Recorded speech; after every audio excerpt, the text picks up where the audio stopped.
ये कार्यक्रम सत्य घटनाओं से प्रेरित है, जिनके साथ ये घटनाएं घटी उसकी वास्तविकता उन्हीं तक सीमित है। भूत प्रेतों के होने पर ये चैनल कोई दावा नहीं करता है और ना ही उनका प्रोत्साहन करता है। अक्सर लोग कहते हैं आत्माएं कभी नहीं मरती हैं, चाहे उन्हें तंत्र मंत्र से भगा दें या आग से जला दें, उनका अस्तित्व हमारे बीच हमेशा बना रहता है। और यहाँ तक कि आत्माएं अपनी कहानियों में भी जिंदा रहती हैं, चाहे वो कहानी पूरी हो या अधूरी। और कुछ आत्माएं तो उन अधूरी कहानियों का हिस्सा बन जाती हैं। क्या कभी ऐसा मुमकिन हुआ है कि आप रात को अलाव के पास बैठकर कोई खौफनाक कहानी सुन रहे हो और अचानक से खौफ आपके दरवाजे पर दस्तक दे दे? तो सुनने में ये बात बेहद डरावनी लगती है, और हकीकत में अगर आपके साथ ऐसा हो जाए तो खौफ से आपकी जान भी जा सकती है। नमस्कार दोस्तों, आप सुन रहे हैं द हॉरर शो। आज की हमारी कहानी है एक हस्बैंड वाइफ जिनके दरवाजे पर आधी रात एक खौफ ने दस्तक दी, और फिर उसके बाद जो हुआ वो सुनकर आपकी रूह कांप उठी। तो चलिए जानते हैं कहानी विनय और सीमा की। ये बात साल 2003 की है।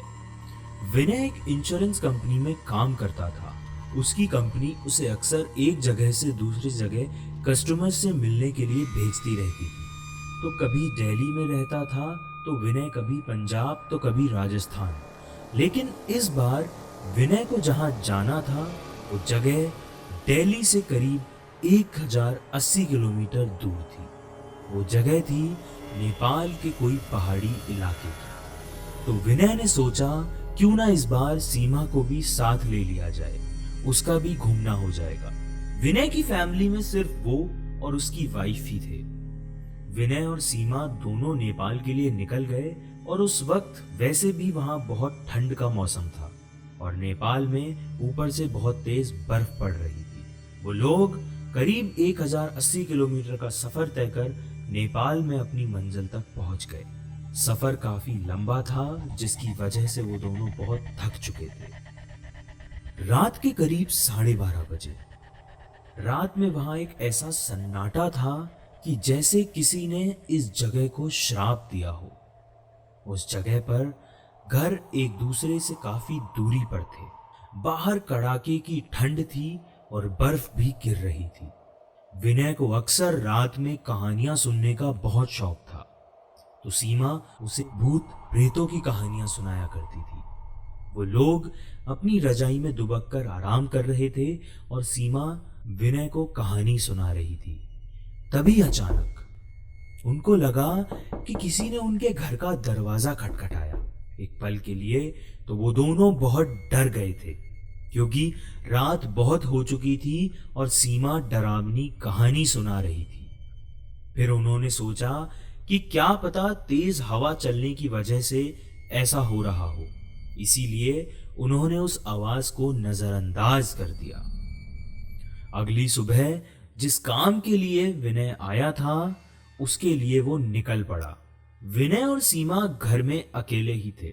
सीमा को समझ नहीं आ रहा था कि वो घर में पूरे दिन वक्त कैसे बिताए। उसने सोचा कि चलो क्यों ना बाहर जाकर ही कुछ देख लिया जाए। बाहर मौसम बड़ा सर्द था, तो सीमा ने बाहर निकलने के लिए जैसे ही अपने घर का दरवाजा खोला, वैसे ही उसने देखा कि घर के पास बने एक खंबे के पीछे एक छोटा सा बच्चा खड़ा है, जो उसको चुपके चुपके अपनी तिरछी नजरों से देख रहा था। सीमा ने उसको अपनी ओर बुलाया, पर वो नहीं आया और वो वहां से भाग गया। सीमा को उस वक्त कुछ समझ नहीं आ रहा था और वो उस बच्चे को नजरअंदाज कर बाहर घूमने के लिए निकल गई। विनय और सीमा को वहां रहते रहते अब 2 हफ्ते बीत गए थे और अब उन लोगों का वहां मन भी लग गया था। लेकिन फिर अगली सुबह का सूरज न जाने विनय और सीमा के लिए अमावस का चांद बनकर निकला था, क्योंकि उन्हें शायद इस बात का एहसास नहीं था कि उनके साथ क्या होने वाला है। उस सुबह जब विनय को बाय बोलने के लिए सीमा बाहर आई तो उसने फिर कुछ वैसा ही देखा जैसा कि उसने 2 हफ्ते पहले देखा था। वो लड़का उसको फिर से वहीं उस खंबे के पीछे दूर खड़े हुए घूरे जा रहा था और इस बार सीमा ने हिम्मत दिखाते हुए उस बच्चे को पकड़ लिया और पूछा कि तुम यहाँ क्या कर रहे हो। उस बच्चे ने कुछ नहीं बोला, ना ही कुछ बताया। सीमा ने उसे उसके घर के बारे में पूछा, तब भी वो कुछ नहीं बोला और आखिर में उसका नाम पूछने पर उसने धीमी सी आवाज में अपना नाम सूर्य बताया और फिर वो वहां से भाग गया। वो बच्चा तो वहां से भाग गया था, लेकिन अब सीमा के मन में बहुत सारे सवालों ने जन्म ले लिया था, क्योंकि सीमा को उस बच्चे का बिहेवियर कुछ समझ नहीं आया और ये सिलसिला ऐसे ही चलता रहा। वो बच्चा रोज उसको खंबे के पीछे से घूरता रहता था। फिर एक दिन रविवार की रात थी। दोनों घर में अंगीठी के सामने आग ताप रहे थे और सीमा विनय को एक प्रेत की कहानी सुना रही थी। तभी अचानक किसी ने दरवाजा खटखटाया। उन दिनों उन दोनों को फिर से लगा कि शायद हवा की वजह से आवाज आई होगी और फिर तभी जब एक बार फिर दरवाजा खटखटाने की आवाज आई तो वो चौंक गए थे, क्योंकि इस बार खटखटाने की आवाज साफ साफ आ रही थी। ये आवाज सुनकर दोनों की रूह कांप गई थी, क्योंकि इतनी रात को, वो भी जान ले लेने वाली ठंड में, आखिर उस दरवाजे के पीछे कौन था। कुछ पलों के लिए दोनों केवल एक दूसरे का चेहरा देख रहे थे और फिर वहां कुछ ऐसा हुआ जिसका दोनों को कोई अंदाजा नहीं था। दरवाजे के बाहर से धीरे धीरे रोने की आवाज आने लगी। विनय और सीमा बहुत डर गए थे, लेकिन तभी विनय ने हिम्मत कर जोर से आवाज में बोला, कौन है बाहर? वहां विनय की आवाज के बाद कुछ देर तक सन्नाटा रहा, पर बाद में एक धीमी सी आवाज आई, दरवाजा खोलो प्लीज, दरवाजा खोलो, बाहर बहुत ठंड है, प्लीज दरवाजा खोलो। विनय और सीमा दोनों के हाथ पैर कांप उठे थे कि आखिर इतनी रात गए कौन सी बला हमारे दरवाजे पर खौफ की दस्तक दे रही है। सीमा को यह आवाज जानी पहचानी लग रही थी। उसने कहा, ये तो वही बच्चा है विनय, कि उसी की आवाज लगती है जो रोज हमारे घर के बाहर खड़ा रहता था। सीमा ने कहा कि हमें उसे अंदर लाना चाहिए। वो भागते हुए दरवाजे के पास जा ही रही थी कि अचानक उनके घर के फोन की घंटी बजती है। फोन सीमा की पड़ोसन का था। सीमा ने फोन उठाया। वहां से उस औरत की आवाज आई, हेलो जी, मैं आपको एक बात बताना चाहती हूँ। अगर आपके घर के बाहर कोई भी दरवाजा खटखटाए तो उसे खोलना मत। ये सुनकर सीमा हैरान हो गई थी कि आखिर अब उसकी पड़ोसन ने कॉल क्यों किया और ये दरवाजे की बात वो क्यों कर रही है। सीमा ने उससे पूछा, आपको ये नंबर कहाँ से मिला? और मेरे घर के बाहर एक बच्चा है, उसकी आवाज मुझे आ रही है और वो बार बार मुझे दरवाजा खोलने के लिए बोल रहा है। नहीं, आप बिल्कुल मत खोलना। वो असल में एक आत्मा है। यहाँ जब जब तेज आंधी और ठंड बढ़ती है, वो तब सबके घर के बाहर जाता है और दरवाजा खोलने को कहता है। वो ठंड का बहाना बनाता है और दरवाजा खुलवाने की कोशिश करता है, और अगर कोई गलती से दरवाजा खोल दे तो वो अगले दिन बर्फ में दबा हुआ मिलता है। ये सुनते ही उनके पैरों से जमीन ही खिसक गई। सीमा को यकीन नहीं हो रहा था कि जो बाहर दरवाजा खटखटा रहा है वो असल में कोई बच्चा नहीं, एक आत्मा है।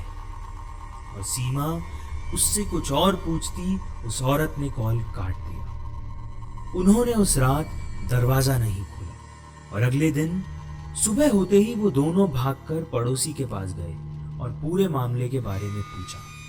उस औरत ने बताया कि मैंने तो आपको कल कोई कॉल ही नहीं किया, मगर आप जो ये बात बोल रहे हैं ये सब सच है।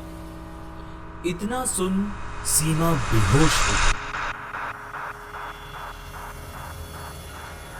ये देख विनय बहुत घबरा गया था और फिर उन्होंने उसे पानी के छींटे डाल होश में लेकर आए। फिर पड़ोसन ने उन्हें सारी बात बताई। उसने बताया, इस गांव में एक परिवार रहता था। पहाड़ टूटने की वजह से उस परिवार के सभी लोगों की मौत हो गई और बस एक बच्चा बच गया। वो बच्चा दूसरों के घर जा जाकर खाना मांगता था। एक दिन बहुत जोरों की बर्फ और आंधी पड़ रही थी। वो दूसरों के घर के बाहर जाकर दरवाजा खटखटाकर घर के अंदर आने की गुहार लगा रहा था, पर किसी ने भी उसकी बात नहीं सुनी। ठंड की वजह से सब अपने घरों में दुबके हुए थे और फिर सुबह होने पर उस बच्चे की लाश बर्फ में अकड़ी हुई मिली। आज भी कभी भी जोरों से बर्फ की आंधी आती है तो उसकी आत्मा सबके घर के पास आती है और गुहार लगाती है। ये सब सुनकर वो दोनों हैरान रह गए थे और उन्हें अब कुछ समझ नहीं आ रहा था कि इस मुसीबत से पीछा कैसे छुड़ाया जाए। फिर वहां उन दोनों के साथ 3-4 बार ऐसा ही हुआ और फिर वो लोग विनय का काम खत्म हो जाने पर वहां से चले गए। लेकिन आश्चर्य की बात ये थी कि वहां से जाने के बाद भी सीमा को कभी कभी वो बच्चा दिखाई देता था। तो क्या सीमा के पास कोई शक्ति थी या सीमा खुद एक प्रेत थी? ये रहस्य सीमा के साथ ही चला गया। तो आप भी जब कभी कोई भूत प्रेतों की कहानी सुने तो ध्यान रखिए, आत्माएं हमसे जुड़ना चाहती है और हमेशा हमारे इर्द गिर्द ही घूमती है। क्या आपको भी लगता है कि विनय और सीमा को वो आत्मा इसी वजह से दिखाई दी? आप इस सवाल के बारे में जरूर सोचिए। अभी के लिए मैं आपसे अलविदा लेता हूं और जल्द ही मिलते हैं नई कहानी नए गाने के साथ। अगर आप ये कहानी गाना.com, विंक म्यूजिक या स्पॉटिफाई पे सुन रहे हैं तो मुझे फॉलो जरूर करें और आप मेरे इंस्टाग्राम हैंडल को फॉलो कर सकते हैं कहानियों की लेटेस्ट अपडेट्स के लिए। और इन कहानियों का लुत्फ आप मेरे YouTube चैनल पे विजुअल्स के साथ उठा सकते हैं। धन्यवाद। आप सुन रहे थे द हॉरर शो।